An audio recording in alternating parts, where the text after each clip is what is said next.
亲情长相守，真情在人间。大家好，我是秋兰，欢迎观看《真情人间》。林昂是我的高中同学，我们两人谈了5年的恋爱，直到大学快结束，我们走入了婚姻的殿堂。林昂对我很好。前几天有高中同学建议举办一个同学聚会，同学聚会当天是林昂的生日，我假装有事无法到场，想到时候给他一个惊喜。包间传来大家嬉笑的声音，我的心里都是欣喜，毕竟屋子里都是很久没见的老同学，同时还是林昂的生日。走进包间，突然传来阵阵起哄声，我悄悄打开门，眼前的一幕直接让我愣住了。我高中最好的闺蜜，同时也是现在和我合租的室友康萌，正坐在林昂的腿上，旁边的几个同学不但没有阻止，还一直在的起哄，抱一个，抱一个。听着老同学的声音，我的内心如坠冰窖，只能默默祈祷林昂会拒绝，不如说是我相信他会拒绝。但是林昂让我大失所望，他不仅没有拒绝，还真的抱了康萌一下。要说别的同学不知道我和林昂的关系，我可以理解，但是我这个好姐妹可是对我们2个已经结婚了这件事情知道得清清楚楚。当初我和林昂举行婚礼很低调，没有请什么朋友，但是康萌可是作为我的伴娘出场的，我一时无法接受，但也没有直接冲进去，轻轻关上了门。我决定叫林昂单独聊聊这件事。犹豫了一下，我还是拨通了林昂的电话。喂，怎么了？林昂语气中的笑意还没有褪去，我的心上又被扎了一根刺，看来他心情竟然不错。我冷冷说道：我在包间门口，我不想跟你闹，你出来我们聊聊。林昂的语气一下子冷了下来，你什么时候来的？你出来。我不容林昂拒绝，直接挂断了电话。没过1分钟，林昂就出来了，他紧紧关上了包间的门。我质问林昂：你为什么让康萌坐在你的腿上，还抱了他？你是什么意思？林昂脸色有点难看，他有点不耐烦地说道：你别在意，他们在那玩大冒险，我总不能灭了大家的兴致吧？那你也不能抱他呀，你都是结了婚的人了，在外面应该注意点啊。林昂摆了摆手：我跟康萌本来就没有什么，是你想多了，既然来了就进去吧。还有，别提咱俩结婚了的事，大家都在喝酒呢，闲七杂八的就别往外说了。没想到我们结婚这件事在林昂眼里竟然算是闲七杂八，我心中装满了委屈。进到包间的脸色不是很好，康萌看到我，惊讶地张大了嘴，他的表情有一瞬间的不自在，又很快恢复了原状。康萌露出了一个大大的笑容，快步走到门口，挽住了我的手：小林，你来了。刚才林昂跟我说你有事不能来，我还难过了好久呢，都没人陪我聊天了。刚刚目睹完康萌坐在林昂大腿上的事，我此时对这个好闺蜜并不能完全没有芥蒂。我勉强挤出一个微笑，点了点头，挣开了康萌拉着我的手。康萌有点委屈，可我此时已经顾不上照顾她的心情了。或许是我的表情不太好看，气氛有点冷了下来，同学们也不像之前那样吵闹了。离开时，林昂让我先走，他去送几个喝醉的同学。林昂也喝了酒，我有些不放心。走出基米后，我又原路返回，没想到竟然撞到林昂和康萌正在拉手。下一秒，林昂直接亲了上去。之前的事我还可以用大家在开玩笑蒙蔽自己，这一次我是彻底没办法为2人找理由了。林昂对康萌还有些依依不舍，但大概想到我还在等他，他还是和康萌告别。看到林昂往回走，我赶忙躲到了一旁。交往多年的老公和最好的闺蜜竟然搞在了一起，这让我在心痛之余又生出了极大的愤怒。两个先前最重视的人的同时背叛了我，我却不能直接上去质问两人是因为什么。我强迫冷静下来，告诉自己要掌握更多的证据。我没有回到我和林昂的家，而是去了和康蒙合租的房子。康蒙大学毕业后一直没有找到顺心的工作，而我毕业后就已经和林昂结了婚，还有稳定的收入，不想让自己的好闺蜜生活得那么困难。我主动提出和康蒙合租，虽然我承担了大部分房租，但平时我都和林昂住在一起，那个房子几乎是康蒙自己一个人住。等我进了屋，康蒙已经回来了，他看到我来，很惊讶，惊讶之余还有一丝慌张，一直不停地叩首。朋友这么多年，我最了解他的每个小动作在表达什么。我装作迷迷糊糊道：“萌萌，我也喝了点酒，这离得近，我今晚就在这住了。”康蒙点了点头：“那我先去洗澡了。”我嗯了一声，算作回复。待到康蒙进了浴室，我悄悄进了他的屋子。康蒙的屋子有些乱，衣服洒了一地。我翻翻找找，翻出了一件不属于康蒙的男性衬衣。那衬衣我很熟悉，正是去年我送给林昂的生日礼物。怪不得很少见林昂穿，之前问他还说是收起来珍藏了。我不禁苦笑，原来我一直被耍得团团转。我努力工作，为了和林昂有个好的家庭，为了让好闺蜜康蒙少交点房租，过得轻松一些。结果两个人在我出钱租的房子里，不知道都已经做了些什么，心中无比讽刺。我把衬衫收了起来，出了康蒙的屋子。林昂的电话打了过来：“宝宝，今天我喝了点酒，对你的态度不好。你在康蒙那住完一晚上回来，我给你做好吃的。”林昂最擅长的就是说一些甜蜜的话。之前的我每次还会被哄得团团转，但是这次不会了。我在心中冷笑一声，表面还是温顺地回答道：“好，我有点头疼，先睡觉了。”康蒙从浴室出来，就一直抱着手机，大概是在和林昂卿卿我我吧。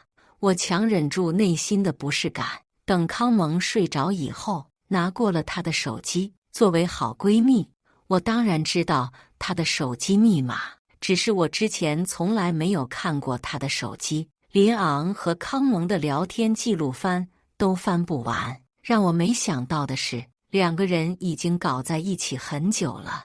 我查找聊天记录的日期，两人加微信的那天，正是我第一次带着林昂来合租房的一天。聊天记录越看我的心就越凉，挑了几段露骨的对话照了下来。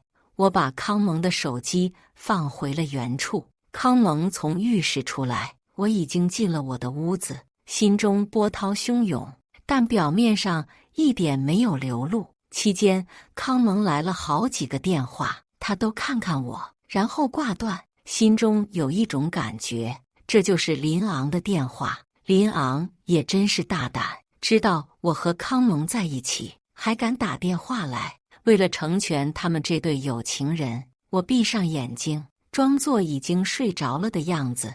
康蒙终于接起了电话，房间外不时传来类似宝贝、亲爱的这些称呼，心里萌生的念头坚定起来。我不能便宜了这两个人。一晚上我没怎么睡觉，天蒙蒙亮，我心中冒出了一个想法，给江燕发了个消息，约她见面。我早早就离开了。江燕是我很好的朋友，同时也是康蒙喜欢的类型。到了约定的咖啡厅，我跟江燕说了来龙去脉，所以我想请你帮我一个忙。江燕很仗义，毫不犹豫就答应了。我带江燕去挑了一束花，就把康蒙约了出来。我笑着向康蒙介绍：“萌萌，这个是江燕，你这么多年都没搞对象，我这做朋友的可看不下去了，给你介绍个大帅哥。”江燕也带着好看的微笑，他长得很英俊，还是康蒙喜欢的类型。康蒙眼神中的喜爱我看得一清二楚。江燕清清嗓子说道：“第一次见女孩子，不知道送什么好，这是我给你买的花，希望你喜欢。花也是我精心挑选的。”康蒙说过最喜欢的黄玫瑰，康蒙开心地接过去。我知道目的已经达成了大半，半截我突然说有事，放任两个人去吃晚餐。我回到了何林昂的住处，林昂已经下了班，做好了饭，看着一桌子的菜，我却完全没有胃口，但依旧表现出了很爱吃的样子。餐桌上，我漫不经心地提起：“对了，我下周要出差，我和萌萌租的那个房子电梯坏了。他住的楼层高，太不方便了。我让他来咱们家住我的屋子，可不可以呀？”林昂对我这番话表示很惊讶，随后他语气淡漠地同意。可是我已经看出了他眉眼间想掩盖，却没能完全掩盖下去的那一丝欣喜。饭后，我给康蒙打电话，康蒙接起电话，声音带着一丝笑意。我打探道：“你和江燕相处的怎么样？喜欢吗？”康蒙很欣喜的样子。“还是你了解我，知道我喜欢什么样子的。”我觉得好笑，看来这次是找对人了。我又把下周房子暂时不能住了的消息告诉康蒙：“你就来我们家住吧，要不太不方便了。”康蒙大概是还沉浸在刚刚约会的喜悦，想都没想就答应了。我挂断电话，在屋子的角落里调试好买来的摄像头。林昂和我的这个假闺蜜，我一定会好好报答他们两个人。之后的几天，江燕一直和康蒙待在一起，康蒙也越来越喜欢江燕。两个人的约会项目都是江燕准备的，但是钱却都是康蒙出的。康蒙却始终没意识到什么不对，还一直沉醉其中。这几天下来，康蒙存了几年的钱一下子已经花得七七八八了。到了周一，我如约出差，家里只剩下刚刚搬来的康蒙和林昂两个人。两个人没让我失望，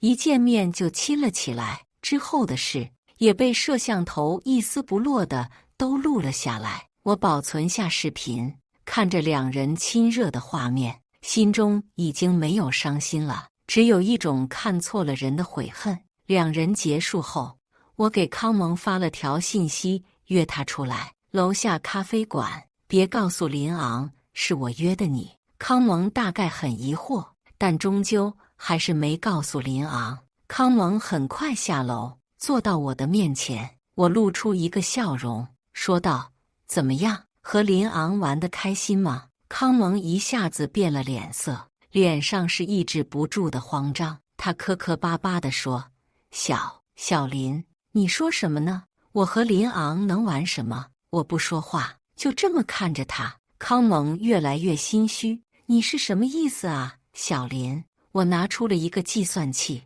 ，3年，我每个月帮你交2000的房租，一共是72000，加上水电费什么的，我也不跟你细算了。你一共要还给我10万。康蒙彻底懵了：“不是小林，你怎么突然说这个？我到底哪里惹你不开心了？”看着康蒙这副无辜的样子，我只觉得恶心。他这副惺惺作态的样子，我以前竟然完全没有发觉。我拿出手机给康蒙看了刚刚录下的视频，还是新鲜的。你们俩在我买的房子里干这些事，刺激吗？康蒙的脸一下子变得煞白，他伸手想夺过手机，被我一下子躲开了。我笑着说：“你不仅要还给我这10万块钱，还要帮我一个小忙。”我装作怜惜的样子，手指抚摸过康蒙的脸，才20多岁，不想让这个视频被别人看见吧。康蒙握紧了拳头，却不敢反抗。我就这样等着他。过了大概10分钟，康蒙艰难地点了点头。你说吧，只要我能做，其实不难。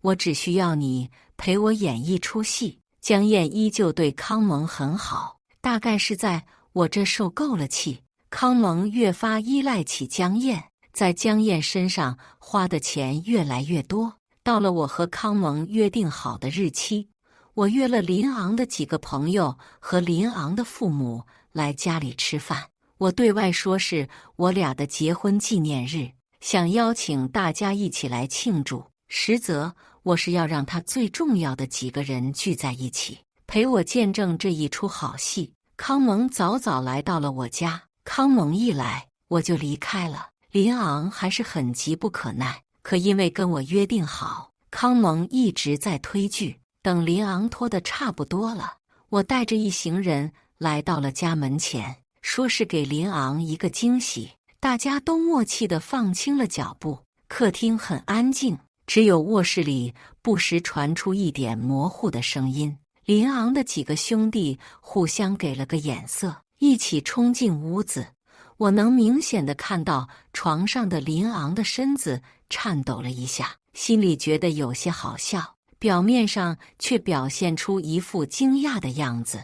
我努力挤出几滴眼泪，冲着林昂喊道：“林昂，你在干什么？”气氛陷入了诡异的安静。下一秒，林昂的爸爸直接拿起了旁边的扫把，朝着林昂扔去。林昂躲避不及，身上被砸出了一个大红印子。可此时的他已经顾不上这些了，他跑到我面前，拽住我的手：“小林，你听我解释。”小林，事情不是你想的那样。我甩开他的手，摸了一把脸上的眼泪：“你不用解释了，我都看到了，你还有什么可说的？”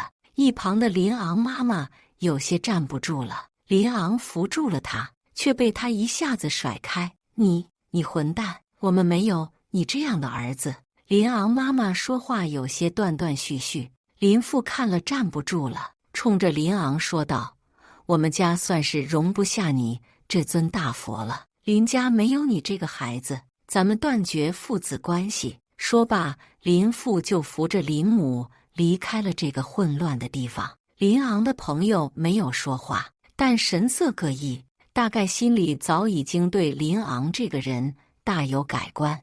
我还在尽职尽责地抹着眼泪，林昂的朋友们也都不想掺和进来，话也没说就都离开了。这下子，林昂在他所处的圈子里算是彻底待不下去了。康蒙在旁边一直没说话，看着林昂苦苦哀求我的样子，也算是让他看清了这个不负责任的男人的真面目。我擦干净眼泪，脸上没什么表情。林昂被我这川剧变脸的速度惊到了，他大概也是意识到了有什么不对。等等，你不是说你去出差了，怎么带着这么多人回来？我冷笑一声，说道：“我要真去出差，还能带着大家看到这出好戏吗？”林昂不可置信地说道：“你是故意的。”我内心有些畅快，笑了笑，说道：“对呀，我就是故意的。